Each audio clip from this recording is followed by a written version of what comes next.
Welcome to the channel students. तो आज इस वीडियो में हम एक्सप्लेन करने वाले हैं about the electrolysis and the electrolytic cells. ठीक है, सो सबसे पहले what is the electrolysis? This is the simple process in which chemical changes take place by the passage of the electric current. हम क्या करते हैं, हम केमिकल चेंजेस को यहाँ पर परफॉर्म करते हैं बाय यूजिंग द इलेक्ट्रिसिटी। तो मतलब इलेक्ट्रिकल एनर्जी को चेंज किया जाता है इनटू द केमिकल एनर्जी।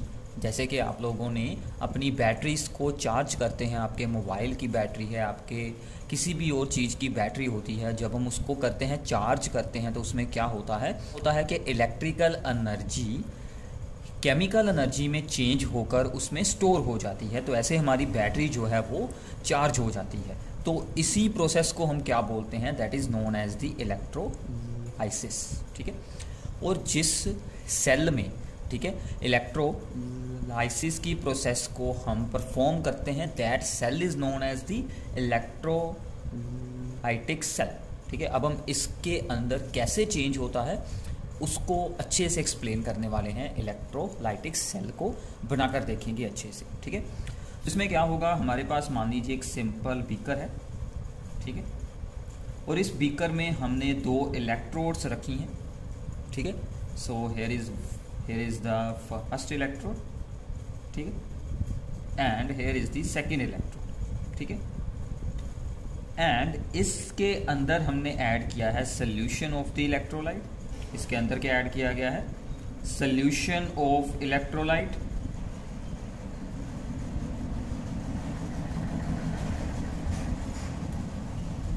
अब देखिए, जब हम इसमें ऐड करेंगे सोल्यूशन ऑफ द इलेक्ट्रोलाइट तो इसके आयंस बन जाएंगे। तो इसका मतलब इसके अंदर हमारे पास आयंस होंगे, that is the positive ion and the negative ion. ठीक है, तो पॉजिटिव आयन को हम यहाँ पर क्या बोलते हैं, that is known as the cation, and इसको क्या बोलेंगे, that is known as the anion. ठीक है, तो ऐसे इसके अंदर बहुत सारे आयंस होंगे, पॉजिटिव एंड द नेगेटिव। ठीक है, तो मैं अभी सिर्फ दो आयंस ही बना रहा हूँ, ऐसे बहुत सारे आयंस होंगे। ठीक है, कोई भी आप लोगों ने ऐड किया इलेक्ट्रोलाइट, उसके आयंस बन चुके हैं। अब हमने सिंपली क्या करना है, हमने सिर्फ इसके साथ बैटरी को ज्वाइन करना है। तो एक बात का और ध्यान रखना है, इस प्रोसेस के लिए ऑलवेज डीसी सप्लाई यूज़ करते हैं। ठीक है, तो इसके लिए हम हमेशा डीसी वोल्टेज को यूज़ करेंगे। तो हमने अपनी बैटरी को ऊपर ज्वाइन कर दिया। ठीक है, तो बैटरी की रिप्रेजेंटेशन इस साइड पर है, इसका ये पॉजिटिव है, और दूसरी साइड पर है इस बैटरी का, दैट इज़ दी नेगेटिव है। ठीक है, इतना पता चल गया, ओके है यहाँ तक। अब देखिए, जो होगा पॉजिटिव वाला, ठीक है, इलेक्ट्रोड, तो क्या होगा कि बैटरी में से जो यहाँ पर वोल्टेज होने के कारण इलेक्ट्रिसिटी आएगी, वो सिंपली क्या करेगी, इन आयंस को रिस्पेक्टिव इलेक्ट्रोड्स के टुवार्ड मूव करवाना शुरू कर देगी। मतलब पॉजिटिव इलेक्ट्रोड की ओर आएंगे अपोजिटली चार्ज्ड आयंस, यानी कि anions. So that is anions goes to this electrode. तो ये जो अनायंस हैं वो इस इलेक्ट्रोड की ओर जाना शुरू कर देंगे। ठीक है, ओके, क्योंकि इस पर कौन सा चार्ज है, this is the positive electrode. अब देखिए, अनायन जाएंगे इस तरफ, तो ये रोड को हम क्या नाम देंगे, this rod is called anode. ठीक है, तो आप लोग याद रख सकते हैं कि अनायन गोज टू एनोड, तो हम क्या याद रखेंगे, अनायन टू एनोड। ठीक है, तो ए टू ए आप लोग याद रख सकते हैं, A to A. And similarly cations goes to this rod, क्योंकि इस पर चार्ज ऑपोजिट है। ठीक है, इस पर चार्ज है पॉजिटिव और इन पर, इस रोड पर चार्ज है negative. So these goes to this one, so this rod is known as the cathode. ठीक है, तो यहाँ से हम क्या याद रख सकते हैं, so cation goes to the cathode. So now, ठीक है, अब जब आयंस रिस्पेक्टिव इलेक्ट्रोड्स की ओर मूव हो चुके हैं, वहाँ पर जाकर वो क्या होंगे, वहाँ पर जाकर वो डिस्चार्ज होंगे। ठीक है, डिस्चार्जिंग ऑफ आयंस होगी। अब देखिए, डिस्चार्जिंग का क्या मतलब है कि जो अनायन है, अनायन के पास एक्स्ट्रा होते हैं electron, अनायन will loss the electrons, अनायन करेगा लॉस ऑफ इलेक्ट्रॉन। ठीक है, तो इसका मतलब इसकी ऑक्सीडेशन हुई है। वैसे भी एनोड पर तो ऑक्सीडेशन ही होती है, तो एनोड पर ऑक्सीडेशन ही होगी हमेशा और अनायन अपना इलेक्ट्रॉन वहाँ पर जाकर रिलीज़ कर देगा। ऐसे ही जो दूसरी साइड पर है कटायन, उस पर चार्ज था दैट इज़ दी पॉजिटिव, वो इस रोड पर जाकर इलेक्ट्रॉन को गेन कर लेगा जो कि यहाँ से आ रहे हैं, ठीक है ना, बैटरी में से। So this take up the electron, ठीक है, सो देयरफॉर इसकी रिडक्शन हो जाएगी, ठीक है। इतना पता चल गया, सिंपल काम है। तो अनायंस इस तरफ गए, उनने इलेक्ट्रॉन लॉस कर दिया, इलेक्ट्रॉन यहाँ से जाता हुआ बैटरी तक पहुँच गया, बैटरी में से इलेक्ट्रॉन आया तो पॉजिटिव आयन ने उसको अपने में गेन कर लिया, दोनों डिस्चार्ज होकर क्या बन जाएंगे, न्यूट्रल एटम्स, ठीक है। तो दोनों साइड पर न्यूट्रल एटम्स बन जाएंगे, ठीक है। डिस्चार्ज होने के बाद क्या हो जाएगा, न्यूट्रल एटम्स बन जाएंगे। यहाँ तक न्यूट्रल एटम्स फॉर्म होने तक हम इसको क्या नाम देते हैं, this is known as the primary change. जो इसमें मेन चेंज होना था वो हो चुका है, ठीक है, this is known as the primary change. Okay है, सिंपल प्रोसेस है। अब देखिए कि क्या होता है, समटाइम्स ये जो प्राइमरी चेंज के साथ बने हैं यहाँ पर एटम्स, ये अपने आप से अटैच होकर या फिर किसी और चीज़ के साथ रिएक्ट कर कर कोई और प्रोडक्ट बना देते हैं या फिर कुछ और यहाँ पर बन जाता है। जैसे मान लीजिए कि Cl एटम फॉर्म हुआ है। अब देखिए Cl एटम तो स्टेबल नहीं होता, तो फिर क्या होगा, दो Cl एटम एक दूसरे के साथ जुड़कर Cl2 बना देंगे। सो ऐसा अगर कुछ चेंज होता है then this change is known as the secondary change, ठीक है। तो मेन पहले इलेक्ट्रिसिटी के साथ तो सिर्फ होगा प्राइमरी चेंज, बाद में जो होना होगा वो अपने आप होगा, that is known as the secondary change. So this is the whole process of the electrolysis and इसको हम क्या बोलते हैं, this is known as the electrolytic cell. Simple है, हमने ऐड करना है सोल्यूशन ऑफ इलेक्ट्रोलाइट, इलेक्ट्रोड्स रखी हैं, तो एनोड के नोड के साइन याद रखिएगा। जो इलेक्ट्रोकेमिकल सेल है उसके ऑपोजिट है यहाँ पर साइन, ठीक है, ओके है।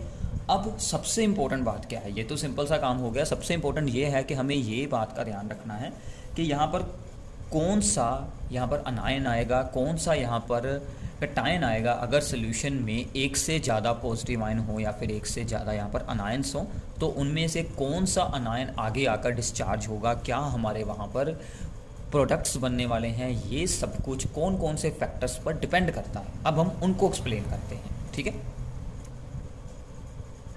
So now, products of the electrolysis depends upon, ठीक है। तो सबसे पहला हमारा क्या है इसमें factor, that is the electrode potentials of the species, ठीक है, electrode potentials of the species. ये मैं आपको अच्छे से बताऊंगा, ठीक है, यहाँ पर एग्जांपल्स के साथ। Electrode potentials of the species, जो भी आयंस हैं उन सभी के इलेक्ट्रोड पोटेंशियल्स क्या है। Second, nature of the material being electrolysed, ठीक है, हम कौन से मटेरियल की इलेक्ट्रोलाइसिस करवा रहे हैं, मतलब वो कौन से आयंस हैं या फिर हमने कौन सा वहाँ पर इलेक्ट्रोलाइट यूज़ किया है। So nature of material of electrolyte, ठीक है, nature of material of electrolyte, ठीक है। और जो हमारा थर्ड फैक्टर है that is the type of electrodes, ठीक है, टाइप ऑफ इलेक्ट्रोड। तो इलेक्ट्रोड्स जो होती हैं वो दो टाइप की होती हैं, एक तो होती हैं इनर्ट इलेक्ट्रोड्स या फिर हो सकती हैं रिएक्टिव और एक्टिव इलेक्ट्रोड्स, ठीक है। रिएक्टिव और एक्टिव इलेक्ट्रोड्स जो कि खुद ही रिएक्शन में यूज़ होना शुरू हो जाती हैं, उनके वहाँ पर आयंस प्रोड्यूस होना शुरू हो जाते हैं, जैसे कि इलेक्ट्रोड्स ऑफ द कॉपर या फिर सिल्वर, ऐसी कुछ इलेक्ट्रोड्स हो सकती हैं। और इनर्ट इलेक्ट्रोड्स में जैसे कि आ जाती है ग्रेफाइट, ठीक है ना, और प्लेटिनम हो गया, जो कि खुद बिल्कुल नहीं यूज़ होती, जस्ट इलेक्ट्रॉन्स को वहाँ से फ्लो करवाती हैं, इतना ही उनका काम होता है। तो इनमें से जो हमारा सबसे इम्पोर्टेंट फैक्टर है वो यहाँ पर ये वाला, ठीक है। इसके अलावा एक और फैक्टर होता है कि जो हमने यूज़ किया है इलेक्ट्रोलाइट या फिर जो उसमें आयंस हैं उनमें से किस आयन की कॉन्सेंट्रेशन ज़्यादा है, ठीक है, जिसकी कॉन्सेंट्रेशन ज़्यादा होती है उसके डिस्चार्ज होने के चांसेस भी ज़्यादा होते हैं, ठीक है। वो हम एग्जांपल्स में डिटेल में एक्सप्लेन कर लेंगे। तो अब फॉर एग्जांपल मान लीजिए कि हमारे पास यहाँ पर हैं कटायंस, दो हैं कटायन, एक है ए पॉजिटिव एक है बी पॉजिटिव, ठीक है।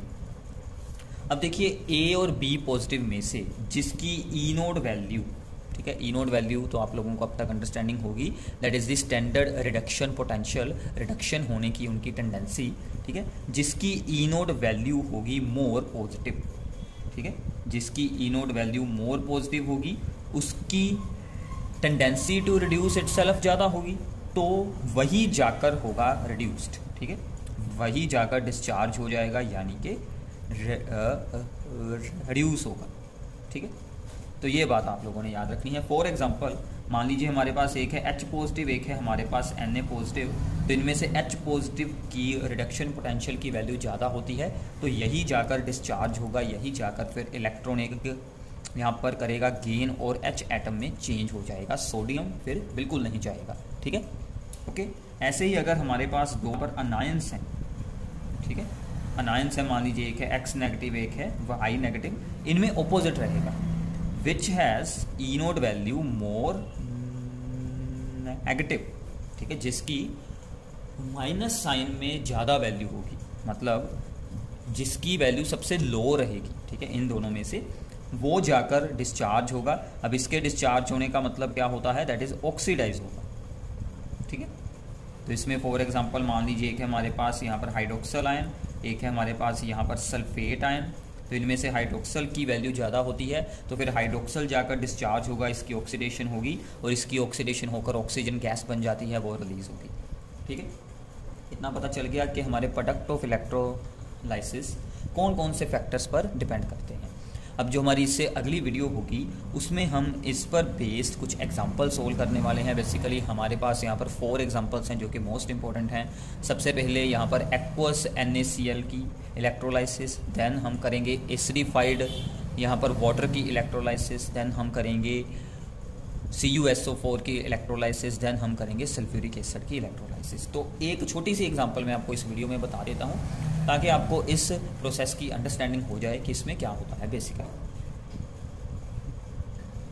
सो फॉर एग्जांपल, ठीक है, फॉर एग्जांपल हम यहाँ पर यूज़ कर रहे हैं मोल्टन, हम यूज़ कर रहे हैं मोल्टन PbBr2, ठीक है, यानी कि हेड ब्रोमाइड, ठीक है। हमें इसकी इलेक्ट्रोलाइसिस करवानी है बाय यूजिंग द इलेक्ट्रोड्स। तो क्या होगा, सबसे पहले आप लोगों ने इसके यहाँ पर आयंस बनाने हैं। तो आयंस हमारे पास यहाँ पर कौन कौन से होंगे, that is the Pb2 positive, क्योंकि हमने एक्वा सोल्यूशन तो बिल्कुल नहीं बनाया है, ठीक है ना, तो सिर्फ इसके ही आयन होंगे। और दूसरा होगा यहाँ पर ब्रोमाइड आयन, ठीक है। अब देखिए एनोड पर क्या हो, हमने अभी अभी रीड किया है एनोड पर क्या होता है, एनोड पर ऑक्सीडेज है और एनोड पर क्या आता है, एनोड पर आता है अनायन, और अनायन कौन सा है, Br नेगेटिव। तो Br आएगा यहाँ पर और यहाँ पर आकर वो डिस्चार्ज होगा। डिस्चार्ज होने का क्या मतलब है, वो अपना इलेक्ट्रॉन लॉस कर देगा। तो Br एटम बन गया और एक इलेक्ट्रॉन उसने बाहर निकाल दिया। सो this is the primary change, ठीक है। अब ये जो Br होता है वो तो अनस्टेबल होगा, तो ऐसे दो Br एटम आपस में जुड़ेंगे और वो क्या बना लेंगे, Br2 ब्रोमीन बना लेंगे। सिंपल है।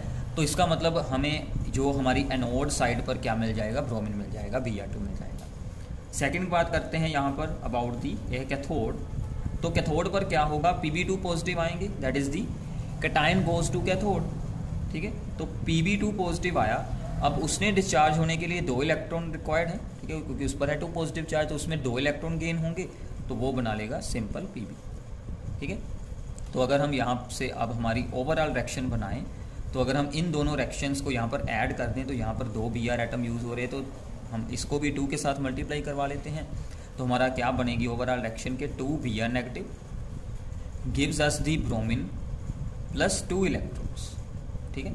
तो ये हमारी एनोड की ओवरऑल बन गई रिएक्शन। ये हमारी है यहाँ पर कैथोड की ओवरऑल रिएक्शन। इन दोनों को हम यहाँ पर ऐड कर देते हैं, तो Pb2 पॉजिटिव प्लस 2 Br जो आयन है वो बन गए हमारे PbBr2, ठीक है, upon electrolysis it gives us the Pb plus the bromine, ठीक है। अब एक साइड यानी कि Pb हमारा प्रोड्यूस होगा एट दी कैथोड साइड और ब्रोमीन हमारा प्रोड्यूस होगा एट दी एनोड साइड। तो क्यों प्रोड्यूस हुआ है, क्योंकि हमने क्या किया है, इसका इलेक्ट्रोलाइसिस की है, ठीक है। सो this is the overall process of the electrolysis, ठीक है। तो ऐसे हम यहाँ पर परफॉर्म करते हैं the process of the electrolysis. I hope कि आपको अच्छे से अंडरस्टैंडिंग हो गई होगी। बाकी की एग्जांपल्स हम इससे जो अगली क्लास होगी उसमें एक्सप्लेन करेंगे। सो चैनल को सब्सक्राइब करना है, अपने सभी फ्रेंड्स के साथ वीडियो को शेयर करना है। नीचे कमेंट बॉक्स में आपका कोई भी डाउट है वो आप लोग पूछ सकते हैं और डिस्क्रिप्शन बॉक्स में आपको बाकी की सभी वीडियोज़ के बारे में जानकारी मिल जाएगी। Thanks for watching the video, thank you.